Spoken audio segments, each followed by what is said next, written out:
Thank you for joining us on this edition of Platform. I'm happy today because I'll be having a conversation with my colleague in this profession because he's somebody a lot of you know, but he's a radio person, and so you may not have seen him. And I've hosted him on this show sometimes back, and we're here again. You'll be wondering, what is he doing this time? He's a man of many parts, and he does a lot of things, and an activist also, a broadcaster and an activist. My name is Yakubu Tadi, and let me allow him to introduce himself. He introduces himself the way he wants so that I don't make a mistake in introducing him to you. Thank you very, very much.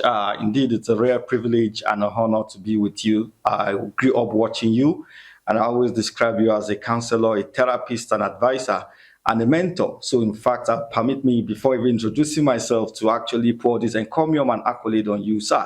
Having said that, my name is BELLO LUKMAN. You can call me the Sagacious Jagaban, the Talking Dictionary, or better still, the Golden Son of J-Town. Because so many people said that indeed we represented the town in a very, very spectacular way, and they decided on their own to give the acronym the Golden Son of Jos to me. Thank you, sir.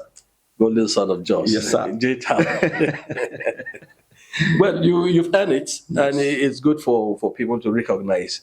I keep telling people that don't recognize people in death. Recognize them when they're alive, in fact, and appreciate people for what they're doing. It stimulates them and spurs them to greater heights, and also inspires others to do well for the community. J-Town, like how much do you love J-Town? Oh my God. Between Lagos State, where I had a stint, and Jos City, in fact, there was a competition between that during the crisis, and I was told to return back to Lagos State. I said no. There are killings, there are maimings, there are destruction. That's what they keep telling me, but I told them that indeed some of these crises are over exaggerated. That was the message I told my parent then. And today now I've been vindicated. Because when you talk about the serene atmosphere, you talk about the fact that the cost of living is very minimal. You talk about very, very adorable and receptive people. I think you find them in Jos City. And that's why my affinity with Jos is so thick that I don't even know what can take me away from this town. Honestly, I got an offer in Abuja last year. Maybe I've never told you, sir. I got an offer in Abuja last year, but when I weighed the options, I just discovered that Jos is still the best in terms of everything. Yes, a lot of people want to japa. Yeah, a lot of people want to japa, but we are here, and we will continue to be here by God's grace. And that brings me to one point, and a lot of people have said some of this misinformation is about demarketing Plateau. You are an ambassador. I think this comedian that brings a show brings people to Jos, Osama. He has refused to go out. He's told me about that. How do we overcome these issues of demarketing Plateau State? I was in Kenya in 2019. And I remember a journalist, it's a VOA conference. So journalists came from different parts of the world. And when I said I'm from Jos, the first thing he said was, how many people do they kill daily in Jos City? And I said, this is just the narrative the press want to give to you. I don't know for what reason. So sometimes you discover that the press just shapes the story. And that story sticks in the mind of even people that maybe hitherto will have decide to come on their own to see what's happening, but because of what they've read, that most times are not true. In some cases, an editor sits down in Lagos. He gets the story probably from the social media. He gets it probably from another source that is not really a primary one, and he writes the story. And because everybody believes the Lagos media, that becomes the narrative that everybody wants to sell. So to me, I think the situation is better understood when you are in the town than when you get to hear or read it on the papers. And I'm so happy that at least now, because it's also about counter reports, I'm happy that the journalists in town now have understood the way things are going. And we have more journalists now in town that are really reporting the real thing that is happening. So it seems to be overwhelming those falsehoods, those conjectures and speculations that the Lagos press have decided to report about Jos City. So I think I'm happy with the development right now. It brings to mind the issue of fact checking. Yes. So it should be that we also do our job well, all journalists, Yes. on all matters, so that we don't create more problems while intending to solve. Well, I brought him here not to talk about these issues, but we need to give a preamble to where we are Yes, exactly. and how beautiful our city is. And Bello, you also have gotten into writing of books. Yes. It's almost a yearly event for you. Yes. Sagacious writer. Yes. You become a sagacious writer. Exactly. One book, one year, one book. Yes. Okay. What is it all about that you've decided that each year you write a book? I think I'm a born writer. Permit me to be very modest about saying that, because I remember as a kid growing up, writing about so many things around me, and whenever I hear there is a competition somewhere, I go to submit my article.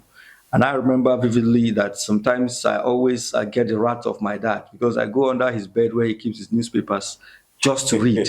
And he, but at that time, felt that I was too small to be exposed to such books. So sometimes he flogs me for going extra mile to go and get his books instead of reading my own textbooks or probably my class books. I have a friend whose house is a bit very far from mine. Then, because his dad buys newspapers, I leave my house, trek a long distance to his house just to read and come back home. So I think I'm just doing what I love doing right from childhood. And that's why I see everything like a hobby.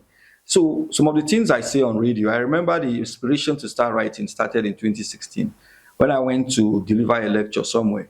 And despite the fact that the time was well spent and people wanted to go, but because of the fact that what I was saying was like music to their ear, so they kept saying, no, we can delay, we want to hear, we want to hear. So the professor, who is late now, Professor Amechi Nzekwe, the author of The Rich Also Cry, said, don't worry, I would advise Bello to put all these things in writing. That was just the catalyst. Immediately he mentioned that, it came to my mind that, of course, I can also put all my thoughts into a book. And there and then, I started writing inside the hall. I started conceptualizing how the arrangement of the book would look like. I started thinking about the title of the book. So many things came to my mind within the hall. As such, I wrote the first book, Democracy and Development in Nigeria. And thank God for your support. It was just a bang. And people were wondering whether this guy had been writing all his life. And the book itself told the story. And then afterwards, I just decided that I think this is just the best I can do for myself. So what I do on air every day, I make some notes about them. I do more research on those topics. If it's on unemployment, if it's on poverty, if it's on water, I just make some findings. I do some comparative analysis with other nations, probably how they were able to surmount that particular problem. Then I chronicle them and then get a reference so that at least when you're presenting the book, it will have a reference point. So I think that's exactly the motivation and inspiration, sir. Well, five book.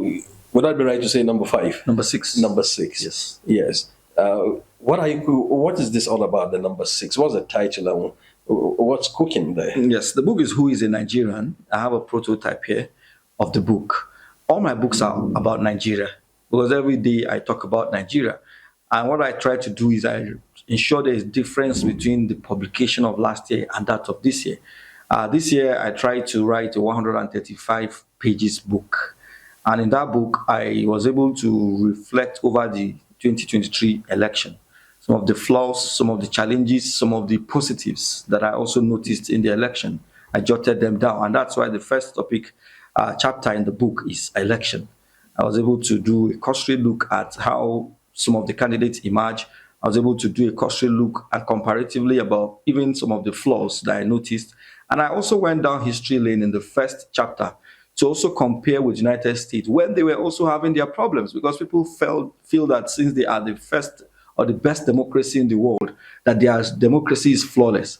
But as far back as 1886, they also had an election that was characterized by ballot box snatching. There was disenfranchisement, and in fact, two candidates were laying claim to the presidency. So that was when they had a reform in 1887. So that reform was probably the bedrock and the framework that they laid all their foundations on, having noticed the problems in 1886. So I now advise that indeed, all the problems we also notice in our elections, the next electoral act can be the guide. It can be the framework to change the narrative so that going forward. Before you proceed, Yes. let me also ask this. It looks like the narrative that will suit the Nigerian ruling elite. They always say, even there, they have a problem. Having the benefit of reading history, should we go that line again? Or should we improve on what they had done Yes, you know, that was 1886, and that's about 200 and something Yeah. years ago. I before? But always here with that history, Yes. we're doing worse than what they did. Exactly. I always ask people that always tell us that we should learn from the United States to also advise themselves to start using donkeys.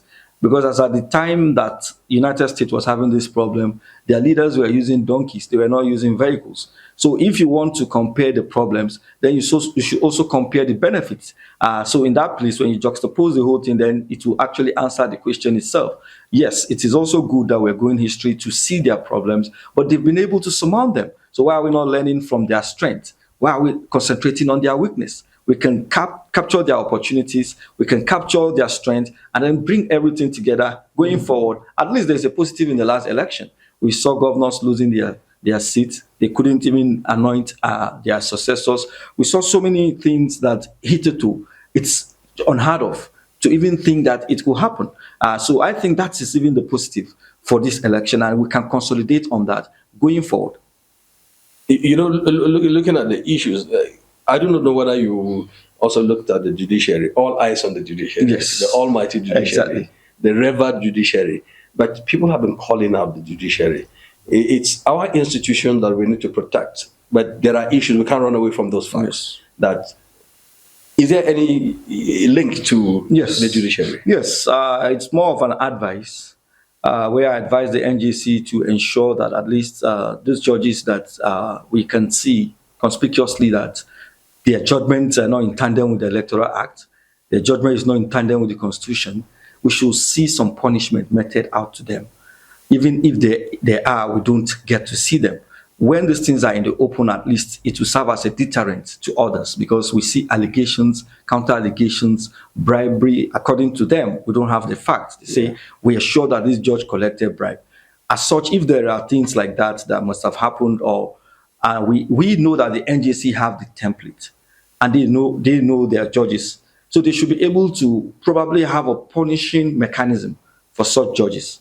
But in the last 10, 15 years that I've been monitoring election arbitration, I've not heard of any judge that has been punished, apart from the case in Osun and Ekiti. That was Aregbesol's time, where they just confirmed that a judge was conversing with a lawyer. And that was about 2 decades ago. But we're talking about the present generation now, so that at least the Gen Z generation can also see that indeed we can see deterrent. I also advise in my book the advice I give is for the system to be corrected in such a way that the onus should not be on the petitioner to prove his point that there was rigging in the election, because it is Herculean, especially if it is a presidential election. You must prove to every judge that indeed there were irregularities. And that onus is on you, your finance, everything, your lawyer. So it means that before the election, you should even have people on ground that should be monitoring every word. You can just see how Herculean that will be. So the onus should be on INEC, if it's possible, to prove to the world that indeed they conducted a free and fair election. So in that way, they would also try their best to see how the elections will be credible and fair. But in this case, especially the presidential, I have covered presidential election. I discovered that it will take probably a camel passing through the mouth of a needle than for a petitioner to prove that indeed in the presidential election, in how many wards that we have in the country, in how many local governments, in how many states, that indeed, where is the capacity for even the candidate, the most richest candidate, where is the capacity? Because you must also prove in the strongholds of your opponent where there is hostility. So how do you even get the information you need? Where in some cases in Lagos, we saw how some voters were beaten up because in that place they think that they are the majority, that's the opponent. So some of these things we need to look at them so that INEC will also know that they have a responsibility to have a free and fair election. As such, they wouldn't fold their arms and just wait for the petitioner to be the one to be proven beyond reasonable doubt that indeed there were irregularities. Yes, over time, your engagement and conversations have touched on the ruling elite in terms of matters of election. We saw how swiftly election matters were disposed of in Kenya. Yes. And the winner takes all. How how negatively impactful is that on the Nigerian electoral system? Because it's a do or die affair. A candidate in, I think it was Kayode Fayemi, a member of the APC that recently postulated in a paper that we should have a system where even the losers are carried along. And members of his party came after him. They said probably it's because he didn't get ministerial appointment, and that's why he is probably hot. But I think I buy into what he's saying, because one of the major cause of violence in election is the winner take all syndrome. When you know that you'll be carried along after the election, there was minimal tendency of violence from your side. But when you're sure that it's a winner take all, that in fact, no matter your competence, once the new leader comes in, no matter what you've put into that ministry, department, or agency, you're sure you'll be removed. Then you will do everything at your disposal to see that your candidate wins the election. So you can see that that is also a problem on its own. It leads to desperation. Desperation leads to frustration. Frustration leads to violence. And we don't want a violent, prone election. We want a violent, free election. So I buy into that. If it's going to be possible, let's have a unity government to some extent, where at least the losers too will also have a stake. We know that it's about the majority, but the minority should have their say. There's this argument also. You look at the Kenya example I mentioned, is because Yes. the election cases were disposed before swearing in. Yes. And here, you swear in somebody, the paraphernalia of office is used to protect that mandate. Whether he rightly or wrongly, he secured it. But being on the seat, it's difficult to unseat somebody who has won an election. Yes. Somebody once said that those in power control the 5 pillars of election. I don't want to use the word really. They say they control the 5 pillars of election. Number 1, they have the money. Number 2, they have the paraphernalia of office. Number 3, they have the security. Number 4, they have their appointees. And those appointees have become also powerful. And then number 5, the incumbency factor itself is also a factor, because we know the way democracy works here. Once you're a president, everybody just rushes to you. Even those in the opposition. You saw people from the opposition the other day. They were at one of the APC chairman's office in Abuja, and they said they also want appointments. And these are members of different political parties that came together, and they said they are also going for appointment. So you can see that that makes the whole thing very, very difficult and Herculean. So, but back to the question. Now you have a situation where to even get somebody to be persuaded that indeed this particular philosophy of ours is going to carry you along is very, very difficult. So in that case, you just have no choice than to join the bandwagon, which is very, very, it's even part of the problem we're having as a country. So back to your book. Yes. In the 5 editions so far, would you describe them as successful? Very, very. Honestly speaking, very, very. Because they are more instructive and apt than theoretical. What I try to do in my books is I try to have a connection between the town and the gown. The town is the society, the gown is the university, because I have an inclination of the two. So I always have a point of convergence. I was speaking to a lady in political science yesterday, and when I opened the book, I told her that what I try to do is, in the school they teach more of theory. They tell you about approaches. They tell you about things about 1970, but when you go to the street, it might not be applicable. So I now try my best to chronicle what happened, because I am a political journalist. And as such, the examples they need to give for each of those approaches in their class are in the book. For example, when you're talking about election rigging theoretically, I give examples at the primary in Kaduna, where we saw a candidate of a former vice president, the son of a former vice president, at the primaries that gave 2.5 million naira. And after the primaries, he asked the money to be returned because he lost. And we saw another candidate also that gave 2 million naira, also demanding for his money. And the man that won paid 3.5 million to each delegate. So if you're talking about that as a concept theoretically, now you have an example to back it up. And I emphasize more on the examples because from the journalistic angle, you see things yourself. So you now match it together. That, okay, if you don't even understand what election rigging means, if you don't understand what disenfranchisement means, let me give you the practical chronicle so that you have a mental picture of it in your head. it will help you to understand more and comprehend more what you've learned in class. So I think the book was more of a point of convergence between the school. In fact, in one of the chapters under unemployment, in my postulation, I advised that we should have a connection between the industry and the laboratories. Because you discover that most of the laboratories, they are fantastic, but they are more anachronistic and obsolete because they don't have industrial value. So we should be able to have the industrialists now coming into these schools to have a blend so that once the child or the student leaves that environment, he's going to blend with the industry. So that we don't have a mechanical engineer that cannot even fix the nut in his vehicle. Okay, let's go back. What does it take? How much energy, how much resources goes into organizing a book launch? So much. But the fact is, you must do it yourself because your sleep will be murdered. I don't even know the last time I slept for 10 hours in the last 3 months, honestly speaking. Sometimes I know you wake up, you see me online. It's either you are editing, you're trying to be sure that what you're having is correct. And I also leverage on my popularity. And that's why I always say that what Jos City has done to me, Lagos has done nothing compared to that. Because I always tell people when they say there is some kind of nepotism, or how will I put it, in Jos, I say I'm not a victim of that. So if somebody else is saying that, I can't. Because those that made me who I am are people from Plateau State. You connect with an open mind. Exactly. I don't think those issues will come in. Yeah. So Organizing a program like this, it's time bound. You have to spend money. You might be thinking of getting money, but you keep that aside. Spend your own personal money, logistics, transport, and then contact. And then I love that saying that your network is your net worth. So those people that you think are your contact, you should leverage on them to get to others so that at least that popularity you're enjoying can be maximized. So how soon when would this book when would it be launched?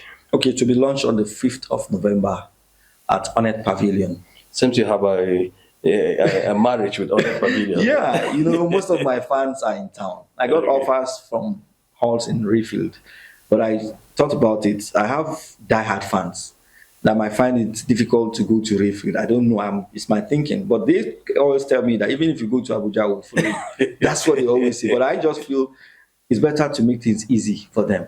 So I feel, let's just stay inside the town.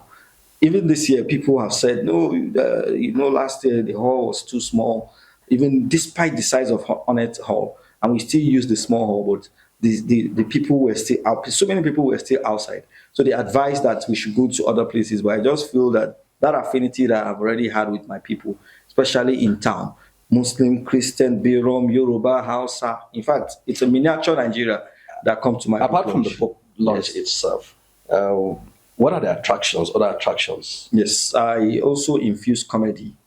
I have all the A-list comedians that would always be at the occasion. We have the likes of Amadan, MC Ajebo, Funny G, all the A-list, Licky Mouth, all the A-list comedians, they always come to support. We have music, we have traditional dance, we have this poetic rendition that so many people have said they are going to come and support the program with. And we also have lecture by Mr. Lukapampi, and we're expecting also the former CSO to the late head of state, Sani Abacha. We're expecting him to also grace the occasion, talking about Major Hamza al-Mustafa. That's also something we're expecting, and if he comes, you trust him. He's an orator par excellence. It's beyond a book launch. Yeah, exactly. In fact, it's more of a carnival.